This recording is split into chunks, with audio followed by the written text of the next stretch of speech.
Good morning and welcome to the WWE Press Junket here, ahead of WWE Clash at the Castle. I'm joined by the one and the only, il est vraiment phénoménal, AJ Styles. Good morning, how are you? Is that must be a catchy theme. Is that everywhere or just? No, just Leon. I'm probably going to be the only Scottish person in the arena tonight chanting that, so if you hear it, it's probably me. Well, but anyway. get it going. Exactly. How are you keeping? I'm Enjoying good. the time over Like I here? said, to keep this up by my mouth here.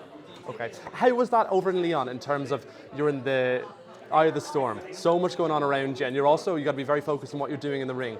How hard is it not to get wrapped up in that kind of atmosphere? Listen, you couldn't help but get wrapped up. That's what it's all about. I want to get wrapped up in it. I mean, it was the best crowd I've ever been in my life. Yeah. I mean, it was such a fun match. There's no way that I could screw it up, right? Like, unbelievable fans, unbelievable chants, shaking the camera. It was amazing.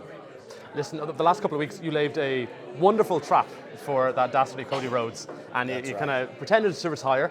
You wore an outstanding blazer, much in similar fashion to Mark Henry did a number of years ago. Did you consult Mark Henry before or after this? Does it surprise you that Cody, who has so much history knowledge from his dad and who his dad worked with and all these people that he's been around, but didn't see that coming?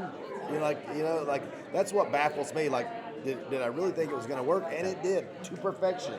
So, I mean, I don't know why I'm throwing that out there, just to show you how big of an idiot Cody is, I guess, maybe, or he just forgets easily. I'm not exactly sure what it is, but you would think that he would notice something like that. Listen, I loved every second anyway. Recently you've seen WWE partner with TNA. Yes. And last time I was chatting to you, I talked about the very first wrestling show I ever saw. It was you in Dublin back in 2009.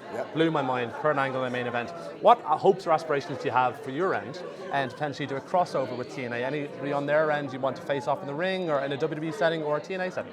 Well, I just think it's good for everyone, meaning that when you are up against people who you can better yourself being around because their styles may be way different than what you're used to, that's good for you. When you're a more well-rounded performer and whatnot, you're able to get in there with anybody. It doesn't matter how big or tall they are. So I think it's good for NXT definitely to be able to go over to TNA or TNA to come over to NXT and have different matches. Amazing. Listen, I'm hugely excited for your match this weekend, and thank you very much for traveling over to this part of the world. Thank you very much for chatting to me. Appreciate it. Listen, have a great weekend.